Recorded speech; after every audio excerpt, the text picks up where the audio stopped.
mariage, c'est une question de sacrifice. Quand l'homme et la femme se retrouvent dans le foyer, ils n'y vont pas pour se regarder. Ils y vont pour une mission. La femme, ce n'est pas celle qui bavarde partout. Non. L'argent, c'est rien. Une femme qui vient au foyer doit être une femme mûre. Elle doit savoir qu'elle est en train d'aller au foyer, non pas pour aller gagner, mais pour aller donner. L'argent, c'est rien. Elle doit connaître la parole de Dieu. Ah, j'ai compris. La femme est un soutien.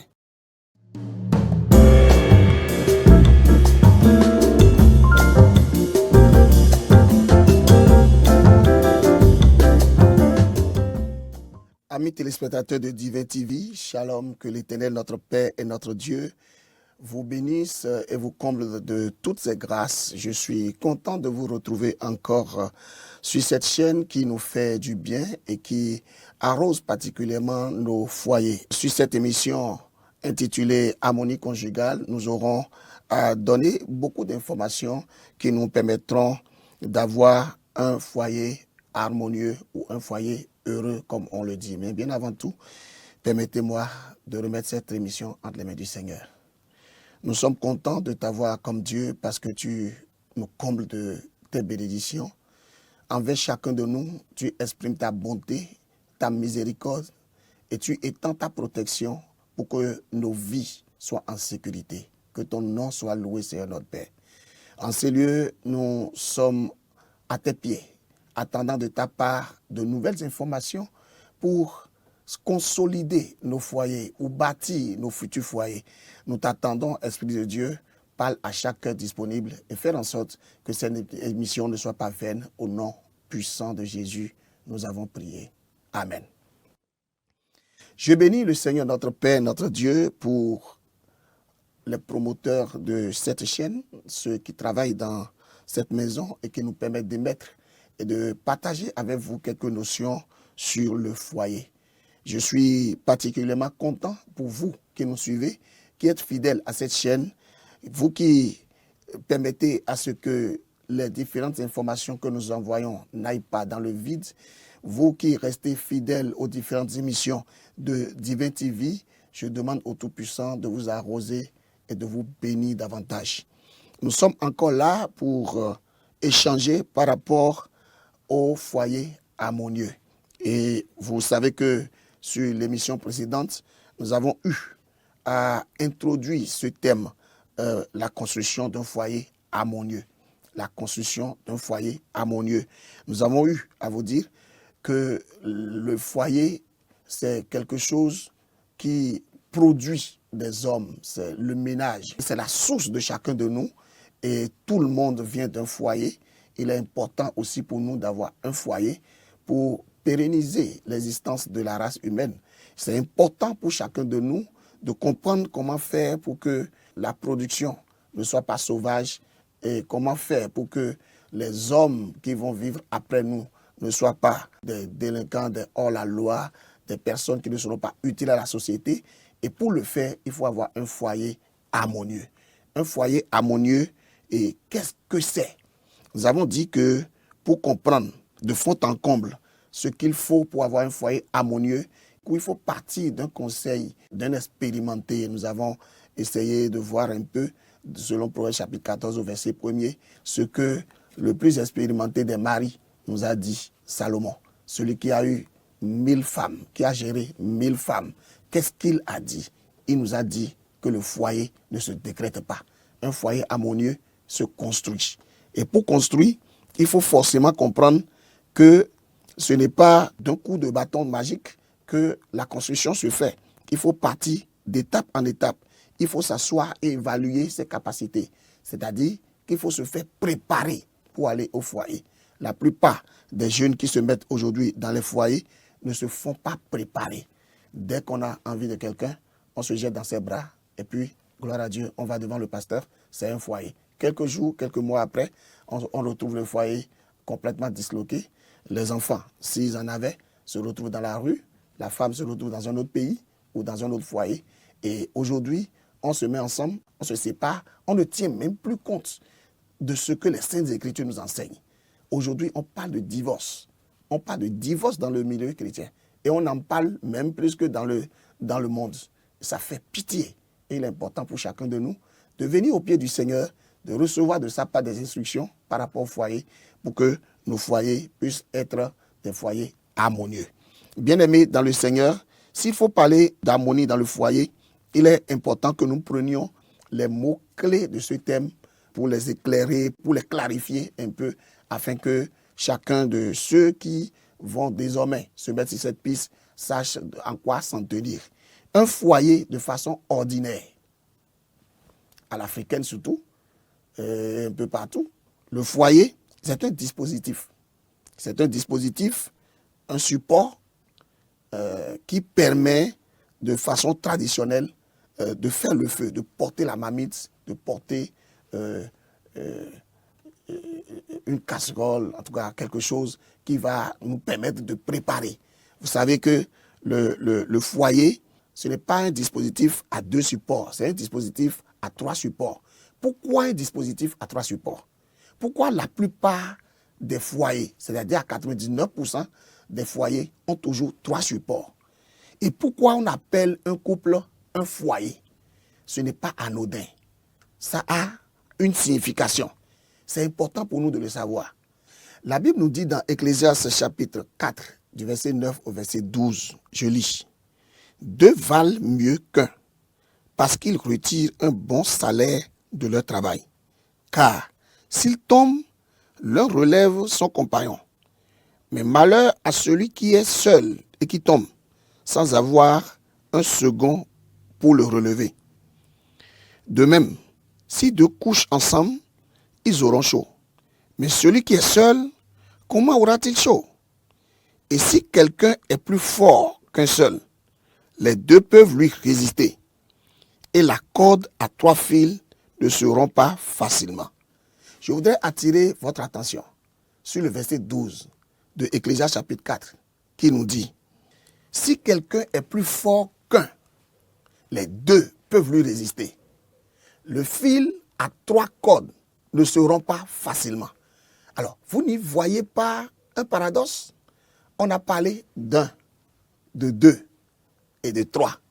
Si quelqu'un est plus fort que l'homme seul, ou si quelqu'un est plus fort que la femme seule, les 2 peuvent lui résister.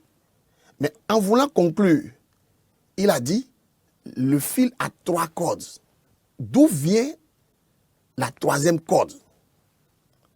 Vous voyez que le foyer, tel que je vous l'ai défini tout à l'heure, est en train de se reproduire, de se révéler encore dans la conclusion de ce verset 12. On a parlé de l'homme, de la femme. Mais, en voulant conclure, il a parlé de fil à 3 cordes. Les 3 supports, les 3 piliers. L'homme, la femme, et c'est qui le 3e? On va y revenir. Avant de revenir, nous allons voir aussi comment clarifier les 2 autres mots qui se retrouvent dans le thème. La construction, comme on l'avait dit dans l'introduction, c'est l'art ou l'action de construire. Harmonier, c'est ce qui a de l'harmonie. Est défini d'harmonieux, ce qui a de l'harmonie, ce qui a de l'accord, ce qui correspond. Quand on parle d'harmonie, on parle d'accord. Or, l'accord, c'est l'affinité, c'est l'agencement, c'est l'alliance, c'est l'assortissement, c'est la communion, c'est la cohérence. L'accord, c'est la symbiose. L'accord, c'est la symphonie, c'est la correspondance. Tout ceci mis ensemble nous amène à comprendre que dans le foyer, on ne devrait pas avoir de discorde. Dans le foyer, on ne devrait pas avoir de malcompréhension qui va nous conduire jusqu'à la cassure. Si les choses étaient faites comme il faut dans le foyer, s'il y a de malcompréhension, s'il y a de divergence sur un sujet, on devrait normalement trouver les mots qu'il faut, les moyens qu'il faut pour revenir encore à l'union. C'est parce qu'à la base, quelque chose a été mal fait ou quelque chose a raté, quelque chose a été négligé.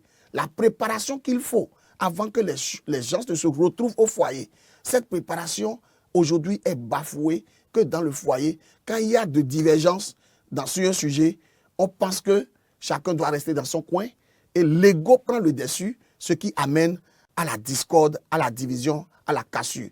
Et dans les foyers, même les foyers chrétiens, on parle aujourd'hui de séparation de corps. On parle aujourd'hui de, je ne sais pas, on dit que non, c'est pas encore le divorce, mais c'est une séparation de corps, chacun dans son coin. Et on se sépare, l'autre va rester dans sa chambre, l'autre aussi reste dans sa chambre, on ne mange plus ensemble, on ne dort plus sur le même lit, on ne sort plus ensemble, et des fois même on sort ensemble pour faire croire à ceux qui sont au dehors qu'on est unis. Vous savez, plusieurs conjoints sont ensemble, mais ils ne sont plus unis. Plusieurs sont ensemble, mais ils ne sont pas unis.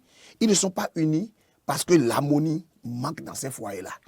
Alors, quand ça se passe de cette façon, il est important pour les chrétiens que nous sommes de nous interpeller. Il est important pour les chrétiens que nous sommes de revenir sur la base biblique pour voir ce que Dieu a dit à la base. Quand il était en train de nous envoyer au foyer, il nous envoyait pour aller faire quoi? Nous allons au foyer comme si un plat est déjà prêt là. Et puis, on vient pour venir consommer. Chers frères et chères sœurs, nous devons savoir que conjoints que nous sommes, c'est nous qui allons bâtir notre foyer. Ce n'est pas que quelqu'un l'a déjà bâti, c'est un prêt-à-porter. On vient là, on prend seulement et puis on en jouit. Non, on vient pour travailler. L'homme vient pour travailler. La femme vient pour travailler. Et pour que nous comprenions ce que nous devons faire pour que ce foyer devienne un foyer harmonieux, un foyer convoité, un foyer modèle, un foyer repère, il est important pour chacun de nous replonger dans les notions de la construction. Vous savez, la construction repose sur 3 éléments clés. La construction d'un immeuble repose sur 3 dimensions clés, sur 3 étapes clés. La première étape, c'est la fondation. La deuxième étape, l'élévation. Et la troisième étape, la finition. Et c'est aussi la même chose pour le foyer. Quand on vient dans un foyer ressemble exactement à un immeuble. Un foyer aussi a une fondation, a un fondement. Et pour avoir un fondement, ce n'est pas par la prière, on prie, le fondement vient. Non, il y a un travail à effectuer. Chacun des conjoints a un rôle à jouer pour que le foyer qui sera construit soit un foyer dans lequel on aura l'harmonie, la compréhension, l'accord. Et en dehors de la fondation, il y a maintenant l'élévation. C'est quoi l'élévation dans la construction d'un foyer? En dehors de l'élévation, il y a la finition. Qu'est-ce qui représente la finition dans un foyer? Bien aimé, je vais vous montrer une image. Regardez bien cette image. Ça, c'est l'image d'un immeuble. C'est l'image d'une maison.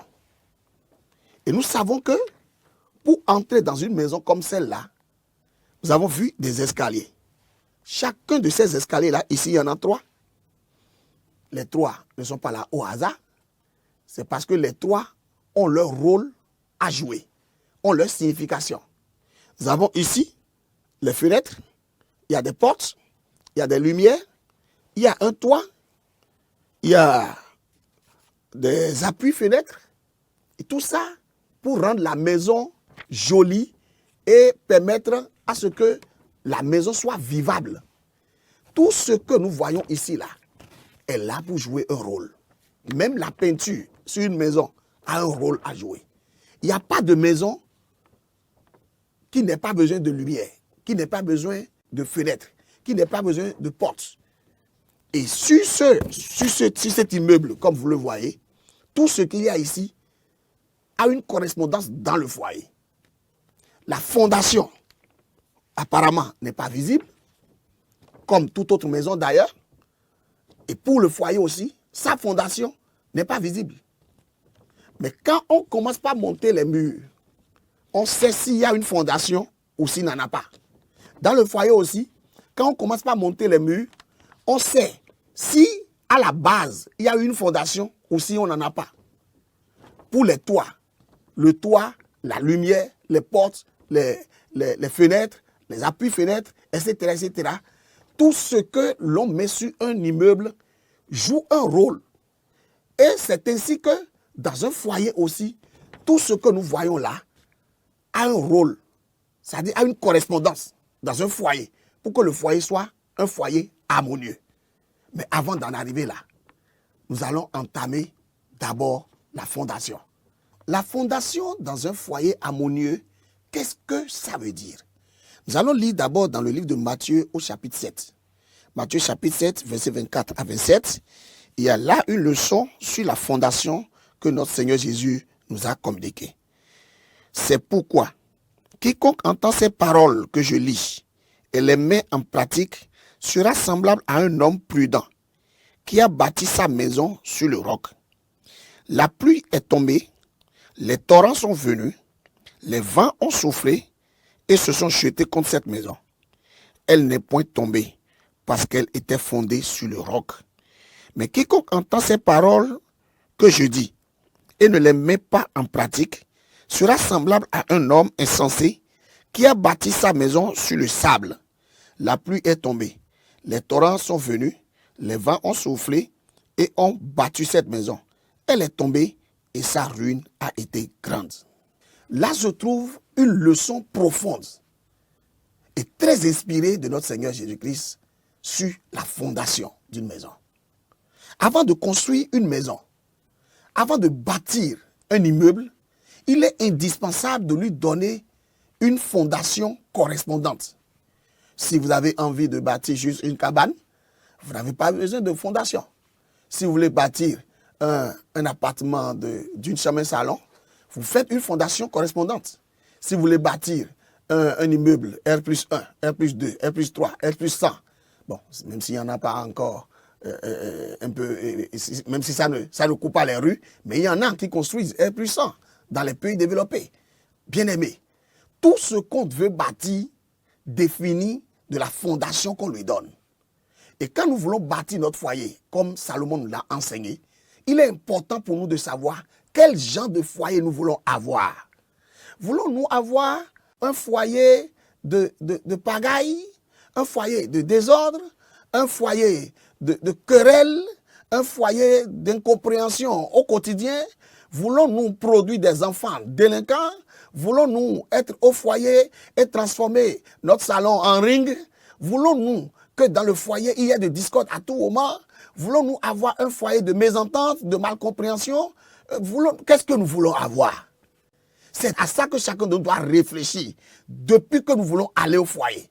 Nous voulons bâtir quelque chose, mais nous ne nous asseyons pas pour réfléchir sur ce que nous voulons bâtir et essayer de voir ce que nous avons comme capital, comme moyen. Et qu'est-ce qui nous manque et comment aller le chercher, où aller le chercher. Et ça fait que quand nous nous retrouvons au foyer, hommes et femmes se retrouvent en l'air, sans boussole. Le foyer va dans tous les sens. Aujourd'hui, c'est la bagarre. Demain, c'est la bagarre. Et ce n'est plus... des fois même, on pense que ceux qui sont dans ce foyer en train de se battre tout le temps ne s'étaient jamais rencontrés et ne s'étaient jamais entendus sur quelque chose. Bien aimé, la fondation d'un foyer, c'est indispensable comme la fondation est indispensable pour la résistance, la solidité d'un immeuble. Et ici, pour qu'un foyer soit solide, ce qu'il faut mettre à la base, c'est ce qui est éternel. Qu'est-ce qu'on peut mettre à la base, à la fondation d'un foyer, qui va lui permettre de supporter les charges, les difficultés, les défis dans un foyer? Qu'est-ce qui va pouvoir rester indéfiniment pour donner de la solidité, pour assurer la durabilité du foyer? Qu'est-ce qui va pouvoir rester? Est-ce l'argent? Est-ce la beauté? Est-ce le rang social? Qu'est-ce qui ne périt pas? Qu'est-ce qui ne peut pas perdre sa valeur? Bien-aimés, c'est ça que nous allons revenir dans l'édition prochaine par la grâce de Dieu. Je voudrais vous prier pour vous qui nous suivez, que ce soit sur YouTube, sur Instagram, sur Facebook, sur TikTok. de poser des questions si vous en avez. Si vous avez des questions que vous voulez poser, vous pouvez les poser.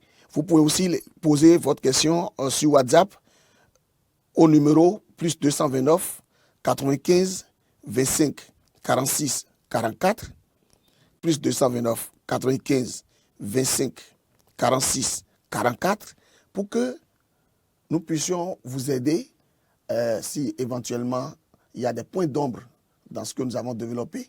Vous voulez comprendre un peu plus ce que nous avons dit, ces canaux-là sont disponibles. Je vais vous prier de partager avec vos amis, vos frères, vos soeurs, votre entourage, de partager ces émissions-là avec eux, de faire en sorte qu'ils puissent aussi bénéficier de tout ce que le Seigneur est en train de mettre à notre disposition.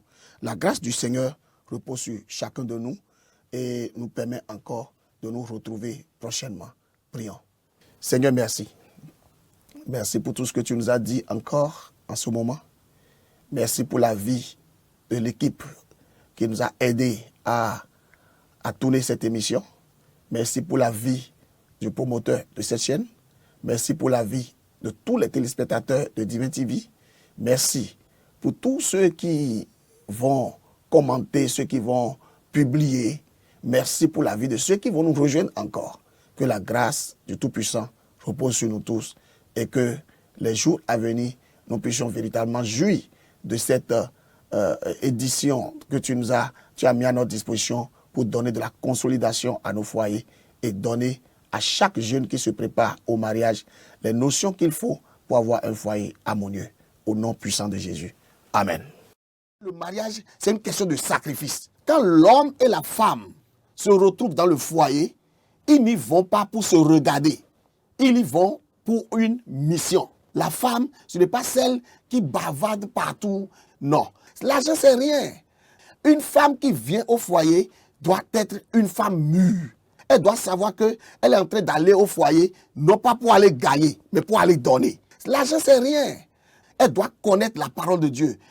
Ah, j'ai compris. La femme est un soutien.